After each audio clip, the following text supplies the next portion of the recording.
मोहिनी की रसोई में आप सभी का एक बार फिर से स्वागत है। आज मैं आपके लिए लेकर आई हूँ मशीन और नींबू का ऐसा देसी जुगाड़ू तरीका जिससे आपकी मशीन कभी भी खराब नहीं होगी। और मैं दावे के साथ कह सकती हूँ कि ये परेशानी हर किसी को फेस करनी पड़ती होगी। और नींबू के छिलके जिनको आप बेकार समझ के फेंक देते हैं, उनका भी मैंने बहुत अच्छा तरीका बताया है यूज करने का। तो चलिए वीडियो को स्टार्ट करते हैं। वीडियो पसंद आए तो लाइक शेयर सब्सक्राइब और कमेंट करना बिल्कुल ना भूलना।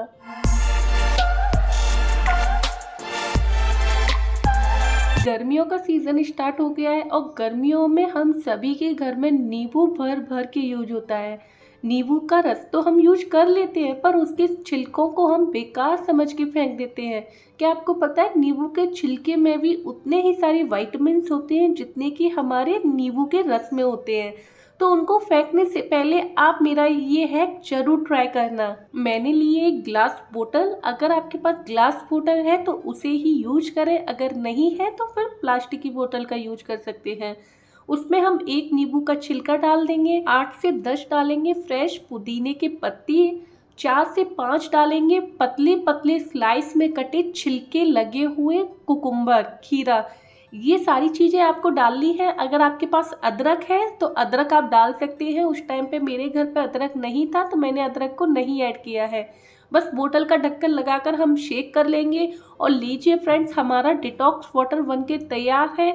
इसको आप 1 घंटे रखा रहने दीजिए, फिर इस पानी को आप पी के देखिए, आपको इतना अच्छा टेस्ट आएगा। हमने इसमें पुदीना डाला है, पुदीने का बहुत अच्छा रिफ्रेशिंग टेस्ट आएगा। दूसरा है कि हमारे नींबू के छिलके को ही लेकर जिसको हम बेकार समझ के फेंक देते हैं, हम कभी भी ले लीजिए अपनी बॉडी पर ध्यान ही नहीं देते। पर अगर आप गौर से देखें तो आपके नेल्स भी मेरी तरह ही पीले हो रहे होंगे। जब से मैंने ये ट्राई किया है मेरे नेल्स पहले के मुकाबले काफ़ी वाइट हो गए हैं और काफ़ी हेल्दी भी हो गए हैं। आपको 1 मिनट तक नींबू के छिलके पर कुछ इसी तरह से रफ करना है। जब भी आप फ्री हो, आपको 1 मिनट का टाइम है, चलते फिरते में भी आप ये कर सकती हैं। 1 मिनट नींबू से इस तरह से रफ करने के बाद आप इस तरह से हाथों से रफ कर लीजिए, पूरी हथेली में लगा लीजिए। अगर आपकी हथेली भी टाइट हो गई है, जब हम बर्तन साफ करते हैं तो हमारे हाथ बहुत टाइट हो जाते हैं। मैं ज़्यादातर ये नुस्खा बर्तन साफ करने के बाद आजमाती हूँ। 1 मिनट के बाद मैंने अपने हाथ वॉश कर लिए हैं। ये हैंड वॉश करने के बाद मेरे हैंड पहले के मुकाबले 10 गुना सॉफ्ट हो गए हैं। ये नुस्खा आप आजमा के देख लीजिएगा। आपके ना तो इसमें कोई पैसे खर्च हो रहे हैं, ना ही कुछ और खर्च हो रहा है। नींबू के छिलके जिनको हम बेकार समझ के फेंक देते हैं, बस वही लेना है। अगला है कि मेरा पिलो कवर को लेकर, जब भी हम पिलो कवर को वॉश करते हैं तो बिना चैन लगाए हम ऐसे ही वॉशिंग मशीन में धोने के लिए डाल देते हैं। ऐसे धोने डालने से हमारे जो पिलो कवर के अंदर के धागे हैं वो सारे बाहर निकल आते हैं और पिलो कवर बिल्कुल ख़राब हो जाता है। पिलो कवर की सेल्फ लाइफ अगर 1 साल चल रहा हो ना तो वो 8 महीने चलेगा। वो इसलिए क्योंकि इसकी हमने चैन खोल के डाली है और चैन खोलने से सारे धागे बाहर निकल आए। इन सब से बचने के लिए जब भी आप वॉशिंग मशीन में पिलो कवर वॉश करने के लिए डालें तो चैन लगा के डालें। इससे आपका पिलो कवर बिल्कुल नए जैसा रहेगा। अगला है कि मेरा सेफ्टी पिन को लेकर, हम लेडीजें ब्रा का यूज करते हैं। जैसे जैसे ब्रा पुरानी होती जाती है वो कमर से बड़ी होती जाती है क्योंकि उसकी इलास्टिक तन जाती है और वो हमारे बिल्कुल भी फिट नहीं आती। तो इन सब से बचने के लिए आपको क्या करना है, एक सेफ्टी पिन लेनी है। अगर आपको इमरजेंसी में करना है तब आपको ये काम करना है, अदरवाइज आप इसमें सुई धागे काज कर सकते हैं। अभी हमें इमरजेंसी है तो हम कुछ इस तरह से सेफ्टी पिन को ब्रा के पीछे लगा लेंगे। जितना भी लूज है आपको उसी के अकॉर्डिंग लगाना है। और मैंने सेफ्टी पिन को कुछ इस तरह से लगाया है कि ये हमारे 2 काज बन गए। ये हमारे काज अच्छे से बन गए हैं। हम ब्रा को कुछ इस तरह से टक कर देंगे। जब भी आपको इमरजेंसी हो आप इस हैक को ट्राई करके देखिए, आपको बहुत अच्छा रिजल्ट मिलेगा। अगला है कि मेरा चूड़ियों को लेकर, जब भी हमको कहीं बाहर जाना होता है तो हम मैचिंग की ढेर सारी चूड़ियों को सेट बनाते हैं, और जब हम तैयार होते हैं तो वो चूड़ियाँ कुछ इसी तरह से बिखर जाती है। हमने जो पहले मेहनत की होती है वो सारी मेहनत पानी में मिल जाती है। तो इसके लिए आप क्या कर सकते हैं कि आपकी चूड़ियों का सेट बिल्कुल सही बना रहे, तो आपको सेफ्टी पिन लेनी है बड़ी वाली, और बड़ी सेफ्टी पिन में चूड़ियों को कुछ इस तरह से पिरोना है। इस तरह से आप सेफ्टी पिन को चूड़ियों में लगाएंगे ना, तो आपकी चूड़ी का सेट बिल्कुल भी खराब नहीं होगा। जैसा आपने बनाया था उसी तरह से ये बना रहेगा। आपको मेरी वीडियोस अच्छी लगती है तो मुझे कमेंट करके ये बताना बिल्कुल ना भूलना कि मेरी वीडियो आप कौन से शहर से देख रहे हैं। अगला है कि हमारा क्रॉकरी को लेकर, क्रॉकरी हर लेडीज़ की पहली पसंद होती है। ऐसा नहीं है कि जेंट्स की नहीं होती, उनकी भी होती है। हम घर में ज़्यादा रहते हैं तो हमें क्रॉकरी का शौक़ बहुत ज़्यादा होता है। अगर हम उन क्रॉकरी को अच्छे से ना रखें तो वो एक ही झटके में सारी चकनाचूर हो जाती है। जब भी हम ऑनलाइन शॉपिंग करते हैं तो उसके पैकेज में हमें कुछ इस तरह से बबल वाली पॉलीथीन मिलती है, तो मैं इस पॉलीथीन को कभी नहीं फेंकती। या तो मैं इसके बबल्स फोड़ती हूँ जैसा हम बचपन में करते थे, या फिर मैं इसको क्रॉकरी के बीच में लगा के रखती हूँ। इस तरह से क्रॉकरी के बीच में बबल वाली पॉलीथीन लगाने से आपकी क्रॉकरी कभी भी चटकेगी नहीं, फूटेगी नहीं। अगर गलती से गिर भी जाएगी ना तो वो नहीं फूटेगी। तो मैं कुछ इस तरह से क्रॉकरी में पॉलीथीन सारी इस तरह से लपेट के रख देती हूँ, और सच मानिए मेरी कोई भी क्रॉकरी बिल्कुल भी चटकती नहीं है, और बहुत सेफ तरीके से ये क्रॉकरी एक साइड पर रखी रहती है। अगला है कि मेरा अखरोट को लेकर, हम सभी को अखरोट अपनी डाइट में ज़रूर ऐड करनी चाहिए। अभी वेदर कुछ गर्म है तो आपको अखरोट को गला के खाना चाहिए, पर अखरोट को जब फोड़ने की बात आती है तो हम अपने दांतों का यूज करते हैं। कई बार तो हमारे दांत टूट जाते हैं, दरवाजे का यूज करते हैं तो दरवाजे भी टूट जाते हैं। फिर हम अखरोट को कैसे फोड़ें? कुछ नहीं करना है, आपको अखरोट लेना है और अखरोट के एक साइड छोटा सा छेद होता है और दूसरी साइड थोड़ा नुकीला पार्ट होता है। तो छेद वाली साइड में आपको जरा सा चाकू इंसर्ट करना है कुछ इस तरह से, और चाकू को हम हल्का सा घुमाएंगे।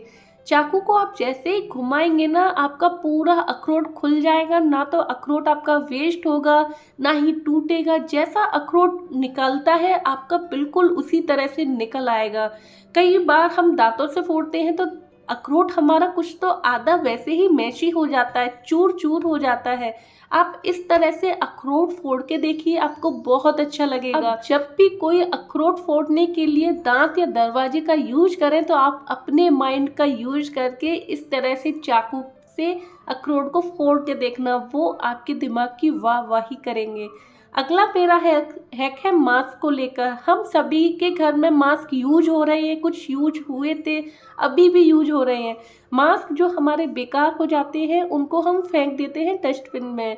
मास्क में एक वायर होता है, उस वायर का आप बहुत अच्छा यूज कर सकते हैं। बेकार मास्क से हम कुछ इस तरह से वायर निकाल लेंगे। अगर हाथों से निकल रहा है तो हाथों से निकालिए, या फिर जरा सी कैंची का कट लगाइए और वायर बहुत अच्छी तरीके से निकल आएगा। ये है हमारा बहुत ही काम का नुस्खा। इस वायर से आप कुछ भी बांध सकते हैं, ये इतना मजबूत रहता है ना कि इससे कुछ भी नहीं खुलेगा। हम मिक्सी के तार का यूज करते हैं, मिक्सी में अगर हम लपेटते हैं इस तरह से तार को तो वो बार बार खुल जाता है, और जगह भी काफ़ी घेरता है, और देखने में भी वो बिल्कुल भी अच्छा नहीं लगता।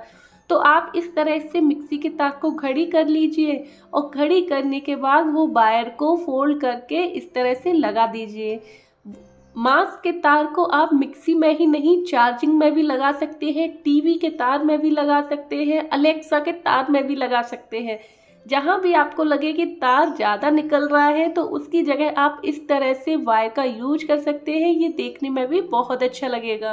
अगला है कि मेरा रोटी के कैसरोल को लेकर। हम जब भी रोटियां कैसरोल में लगाते हैं तो नीचे वाली रोटी कोई भी खाना नहीं चाहता, क्योंकि वो रोटी तली से गल गई होती है। तो हम एक छोटा सा हैक करेंगे जिसमें कोई भी रॉकेट साइंस नहीं है। हम कैसरोल के तली में एक ढक्कन रख देंगे। आपके कैसरोल में अगर वो जाली आती है तो आप जाली का यूज करें, वरना आप कोई भी डिब्बे का ढक्कन ले लें और ढक्कन के ऊपर आप इस तरह से रोटियां रख दें। इस तरह से रखने से कपड़ा आपकी कैसरोल की तली से चिपकेगा नहीं और आपकी तली वाली रोटी खराब नहीं होगी। अगला है कि हमारा बच्चों को खिलाने पिलाने के ऊपर, जिसके कारण हम सभी माएँ बहुत परेशान होती हैं। बच्चों को हम इस सीज़न में ड्राई फ्रूट्स खिलाना चाहें, पर बच्चे इस सीज़न में मैगी माँगते हैं, कुछ चटपटा माँगते हैं।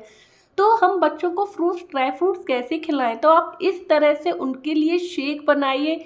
ये इतना हेल्दी रहता है, अच्छा रहता है। इसमें आप रोज़ सिरप ज़रूर ऐड करना, ये सीक्रेट इंग्रेडिएंट है। इस रोज़ सिरप को ऐड करने के बाद आपके शेक में कलर आ जाएगा और बच्चों को इसका फ्लेवर बहुत पसंद आएगा। कभी को ये एप्पल ड्राई फ्रूट शेक इतना पसंद है ना कि वो इसके साथ बनाना भी ऐड करवाता है। आप अपने बच्चों को ये शेक ज़रूर ट्राई करना, उनको इसका टेस्ट बहुत पसंद आएगा। अगला है कि हमारा कपड़े सिलने वाली मशीन को लेकर। आपको भी कपड़े सिलने का शौक है और मशीन की केयर नहीं करते को तो वो मशीन की सेल्फ लाइफ ख़त्म हो जाती है। हम सभी मशीन में ऑयल डालते हैं क्योंकि हम खाना खाते हैं और मशीन ऑयल का खाना खाती है। आप उसे अगर प्रॉपर टाइम पर ऑयल नहीं डालेंगे तो मशीन आपकी ख़राब हो जाएगी। जब हम मशीन में ऑयल डालते हैं तो मशीन के चारों तरफ ऑयल ढेर सारा लग जाता है। आप उसको कपड़े से साफ़ करेंगे तो कपड़ा गंदा हो जाएगा और मशीन और भी ज़्यादा चिकनी हो जाएगी। तो आपको क्या करना है, नींबू का छिलका लेना है, जिसको हम बेकार समझ के फेंक देते हैं। नींबू का छिलका बहुत ही अच्छा एक क्लीनिंग हैक है। इसको आप कोई भी जगह साफ़ करने के लिए यूज कर सकते हैं। तो छिलके को हम पूरी मशीन पर इस तरह से रफ़ कर देंगे। रफ़ करने के बाद आप देखेंगे कि इतने अच्छे से ये साफ़ हो जाएगी। जो भी चिकनाहट थी वो सारी नींबू के छिलके में आ जाएगी। आप सोच रहे होंगे कि नींबू के छिलके से तो मशीन में जंग लग जाएगी। नहीं लगेगी, क्योंकि इस पर ऑयल लगा है, हम ऑयल को साफ कर रहे हैं। कॉटन के कपड़े से हम अच्छे से साफ कर लेंगे और देखिए मेरे हाथों में बिल्कुल भी चिकनाहट नहीं आ रही, ये अच्छे से साफ हो गई है। जब भी आप मशीन में ऑयलिंग करें तो आप इस तरह से नींबू के छिलके से मशीन की सफाई जरूर करें। अगर आपको मेरी ये वीडियो पसंद आई हो या फिर थोड़ी सी भी हेल्पफुल लगी हो तो वीडियो को लाइक और चैनल को सब्सक्राइब करना बिल्कुल ना भूलना। मिलते हैं हम ऐसी ही यूजफुल वीडियो के साथ, तब तक के लिए बाय बाय।